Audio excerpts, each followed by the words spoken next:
محمد علی مرزا کی طرح پکی وکی تو لیتا نہیں ہے ہی نہیں پکی وکیا. عزیز ہے، میرے بھائی ہیں، محترم ہے، توجہ ہے. اگر کسی کو 40 جگہ مولا علی کا حاضر ہونا سمجھ میں نہیں آتا تو میں اس سے مخاطب ہوں. مجھے بتائیے ایک وقت میں کتنے لوگوں کی روح قبض کرتا ہے ملک الموت؟ ایک ملک الموت ہے، لاکھوں لوگوں کو روح قبض کرنے حاضر ہو جاتا ہے. ملک الموت کا لاکھ جگہ حاضر ہونا سمجھ میں آتا ہے، ملک الموت کے مولا کا حاضر ہونا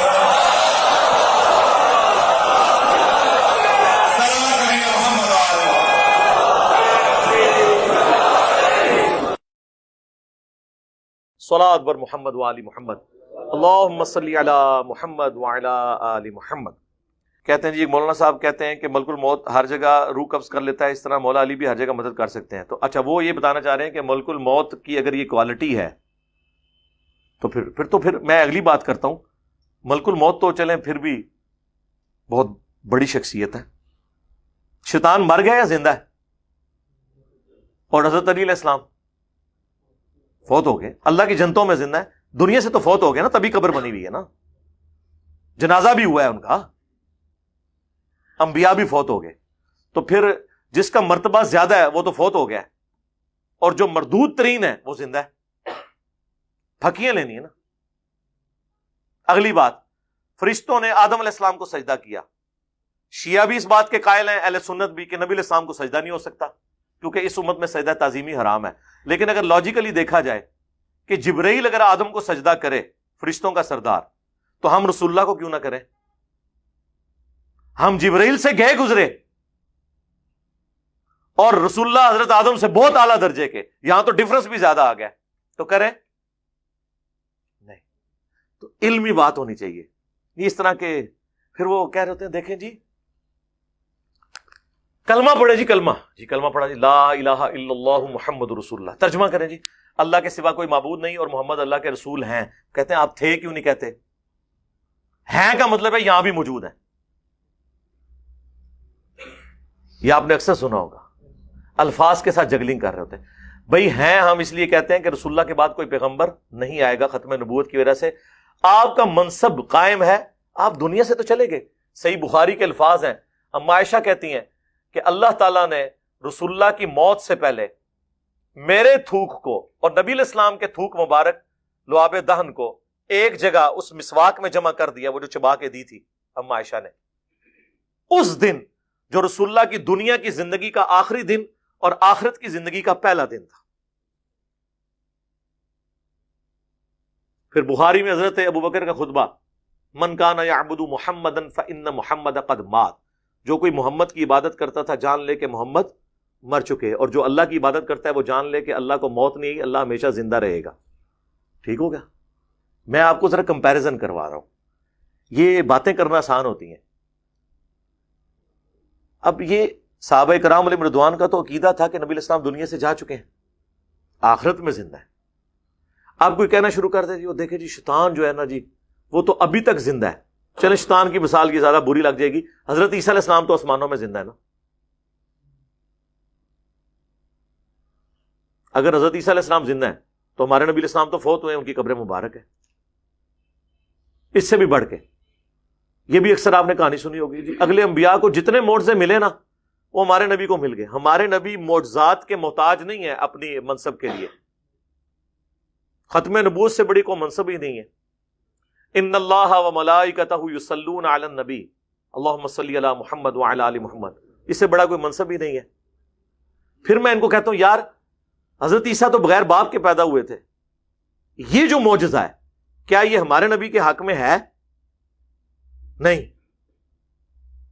تو آپ یہ پھر اس طرح کے جنرل جملے کیوں بولتے ہیں؟ اس طرح کے لوگوں کو جذباتی ڈاکٹرن کیوں بتاتے ہیں کہ فلاں یہ کر لیتا ہے تو فلاں یہ کیوں نہیں ہوتا؟ بھئی اس کی ڈومین ہے. یہ تو اسی طریقے سے ہے کہ اگر پرندہ، چیل، کوا، گدھ اڑ سکتی ہے تو اللہ کا مومن بندہ کیوں نہیں اڑ سکتا؟ تو اڑو، جو یہ کہہ رہا ہے وہ بھی اڑ کے دسے. نہیں تو میں کہاں گا کہ ایل کوا تیرے تو اتے ہو گیا. بھئی اس کو اللہ نے وہ ڈومین دی ہے. ہاتھی پاؤں مار کے 40 کلومیٹر دور تک کمیونیکیشن زمین سے کر لیتا ہے، انسان نہیں کر سکتا. کتے کی سونگھنے کی حس انسان سے کتنی زیادہ ہوتی ہے، انسان کی وہ حس نہیں ہے. اب انسان یہ کہتے ہیں انسان کتے سے بھی گیا گزرا ہے. بھائی ایک چیز میں اللہ نے اسے کوالٹی دی ہے، وہ آپ کو نہیں دی ہوئی. اس طریقے سے مثال دینا کہ جی وہ ہر جگہ فلاں یہ کر لیتا ہے، وہ اس کی ڈیوٹی ہے، اس کو اللہ تعالیٰ نے کیپیبلٹیز دی ہیں، اور ان کیپیبلٹیز کا اس طرح کے ساتھ کسی کے مرتبے کے ساتھ کوئی تعلق نہیں ہے. نہ اس طرح سے انالوجیز بنا کے آپ ایک دوسرے کے مرتبے ثابت کریں گے، ورنہ اس کی ایکویشن جب آپ بنانا شروع کریں گے اس کا کوئی اینڈ نہیں ہوگا. یہ ایکویشنیں بنائی ہیں نا یہ قادیانی جو دجال ہیں، یہ کہتے ہیں کہ جی آپ بنی اسرائیل سے ادھارا پیغمبر لا رہے ہیں اس امت میں قرب قیامت میں عیسیٰ ابن مریم کو، تو ہم اپنی امت سے کیوں نہ ایک پیغمبر لے آئیں؟ تو ہم انہیں کہتے ہیں میرے بھائی وہ پیغمبر نہیں ہے، وہ امتی بن کے آ رہے ہیں. پیغمبر امتی بن کے آ رہا ہے، نہ کہ پیغمبر بن کے آ رہا ہے، اور ان کے بارے میں پریڈکشنز موجود ہیں. اس کی بنیاد پہ آپ یہ اینالوجیز بنانی شروع کر دو گے کہ جی ہم جو ہے وہ اپنی امت سے ایک پیغمبر کلیم کر دیں گے، یا حضرت عیسیٰ علیہ السلام کے آنے سے ختم نبوت میں فرق نہیں پڑتا، تو غلام احمد قادیانی دجال کے کلیم سے ختم نبوت میں فرق کیوں پڑے گا؟ اس لیے کہ عیسیٰ ابن مریم نبی کی حیثیت سے نہیں، امتی کی حیثیت سے آئیں گے، اور صحیح مسلم کے الفاظ ہیں وہ تمہیں اللہ کی کتاب اور تمہارے نبی کی سنت کے مطابق چلائیں گے، یعنی کوئی نیا دین نہیں لے کے آئیں گے. اور وہ دجال کو قتل کرنے کے لیے دنیا میں آئیں گے. تو یہ ایسی ایسی کہانیاں، ایسی ایسی انالوجیز بناتے ہیں. یہ تو میں آپ کو 50 اور بنا کے، اور یہ میں نے دیکھا ہے شیعہ اور بریلوی یہ دو فرقے ایسے ہیں، قرآن و سنت سے دلائل ان کے پاس جب نہیں ہوتے نا تو اس طرح کے منطقیں لڑانا شروع کر دیتے ہیں. جی اے ہوں تو پھر اے کیوں نہیں ہو سکتا جی؟ کہتے ہیں ہاں واقعی تو میرے سامنے بٹھاؤ میں 2 منٹ بھوک کٹ دیں گا. ہاں پھر میں کہا بچہ ہوں اتنے ہی روی ایڑی گل کی ہے نا اس قائم روی، پھر نال اے بھی ہے جیسا میں نے آپ کو کئی ایک مثالیں دے دی. اس طرح کی کئی ایک مثالیں آپ کو اور دی جا سکتی ہیں. وہ تو پھر نہ ختم ہونے والا سلسلہ شروع ہو جائے گا. اور جی شہید زندہ ہے جی قرآن میں آیا ہے تو زندہ سے مانگ سکتے ہیں. تو سر شہید کی بیوہ پھر نکاح کیوں کرتی ہے؟ ہاں تانوں تو ادھی گل دسی سی نا، پوری گل تو کسی نے دسی نہیں. شہید زندہ ہے سے زندہ سے مانگ سکتے ہیں، شہید زندہ ہے زندہ سے مانگ سکتے ہیں. مولا علی بھی شہید ہے، مولا حسین بھی شہید ہیں، تو مانگ لیں ان سے.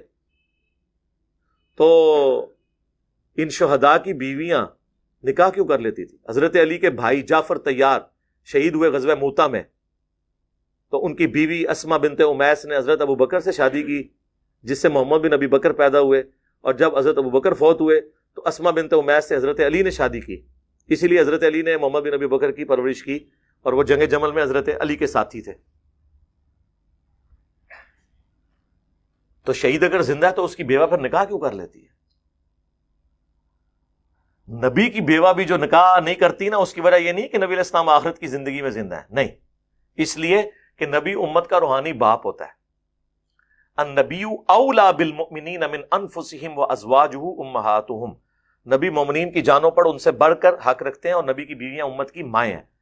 اور قرآن میں پھر ساتھ یہ بھی آیا سورۃ الاحزاب میں کہ اللہ کے نزدیک یہ بہت بڑا گناہ ہے کہ تم نبی کی وفات کے بعد ان کی بیوی سے نکاح کرو، کیونکہ انہیں سٹیٹس ملا ہے امت کے باپ کی حیثیت سے، لہٰذا ان کی بیویاں امت کی مائیں ہیں.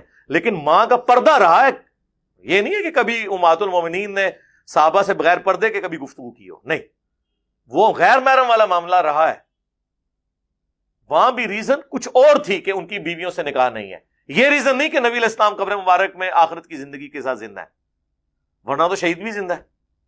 تو اس طرح کی جب آپ مثالیں دیتے ہیں تو سر پھر ہم آپ کے سامنے اتنی مثالیں رکھیں گے کہ آپ کو پھر سمجھ نہیں آئے گی کہ ہمارے ساتھ ہوا کیا ہے. کسی پڑھے لکھے بندے میں واسطہ پہ گیا، نہ ہم نے کوئی چندہ بک بنائی، نہ کوئی مدرسہ بنایا، نہ کوئی مسجد بنائی، نہ کوئی پیری مریدی شروع کی. آپ کے پیچھے نمازیں پڑھتے ہیں، آپ کوئی چندے دیتے ہیں، اب کیا مسئلہ رہ گیا پیچھے؟ یا تو نا یہ لوگ چھوڑ دیں. اور یہ میں آپ کو پریڈکٹ کر رہا ہوں، کچھ عرصے کی بات ہے انشاءاللہ تعالی. ان علماء کی اور ائمہ مساجد کی حیثیت صرف ایک روڈ لائنر کے ڈرائیور جیسی ہوگی انشاءاللہ. جیسے آپ سفر کرتے ہیں نا، آپ کو اس سے غرض نہیں ہوتا کہ یہ جو ڈرائیور ہے اس کا عقیدہ کیا ہے، کون ڈرائیونگ کر رہا ہے. آپ چپ کر کے اپنا بیٹھتے ہیں گاڑی میں، منزل پہ اتر جاتے ہیں.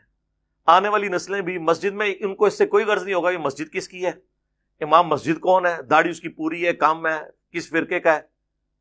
جسے سواری بیٹھ کے اتر جاتی ہے نا، یہ بھی لوگ جایا کریں گے اپنے بچوں کے ساتھ، نماز پڑھ کے باہر نکل آیا کریں گے.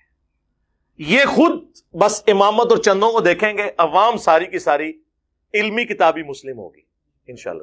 اور یہ کوئی فرقے کا نام نہیں، یہ قرآن سے میں نے ڈیڈکٹ کیا ہے. ایتونی بکتاب من قبل ھذا او اثارۃ من علم ان کنتم صادقین، سورۃ الاحقاف آیت نمبر 4. اے نبی اگر یہ آپ سے بحث کریں تو ان سے کوئی علمی بات کرو، کوئی کتاب لے آؤ قرآن سے پہلے بھی جو شرک کی تعلیم دیتی ہو. قرآن وہی تعلیم دے رہا ہے جو اگلی کتابوں نے دی ہے، یا کوئی انبیاء کے آثار علم کے ہوں. ایتونی بکتاب من قبل ھذا او اثارۃ من علم، علم بھی آ گیا، کتاب بھی، ان کنتم صادقین. تو اسی کو ہم نے پریزنٹ کیا تھا کہ نہ میں وابی نہ میں بابی، میں ہوں مسلم علمی کتابی. لیکن کہتے یار یہ بابی کہہ دیا جی، ٹھیک ہے جی، وہ وابی کہہ دیا، وابی تو خود آپ کہہ رہے تھے ایک دوسرے کو، ٹھیک ہے.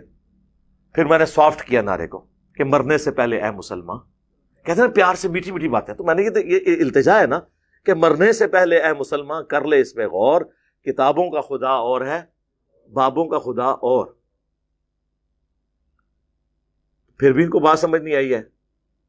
تو پھر ظاہر ہے جب اتنا کچھ ہو رہا ہو تو کبھی کبھار پھر انسان سے کوئی ایک وکھرے جہاں کے اندر کو بات نکلی جاتی ہے نا کہ بابے تو شاہی کوئی نہیں نکلی نا. تو یہ ان ساری باتوں کے بعد ہے. اور اینڈ پہ وہ جب کسی بندے کو دفنایا جاتا ہے نا، اس کے بعد وہ مٹی ڈال کے اس پہ پانی ڈالتے ہیں تاکہ وہ قبر سے مٹی ادھر ادھر بکھرے نا. وہ یہ اب ڈال دی ہم نے. فرقوں کی دکانیں بند، the damage has been done. صلاۃ بر محمد و آل محمد، اللہم صلی علی محمد وعلی آل محمد.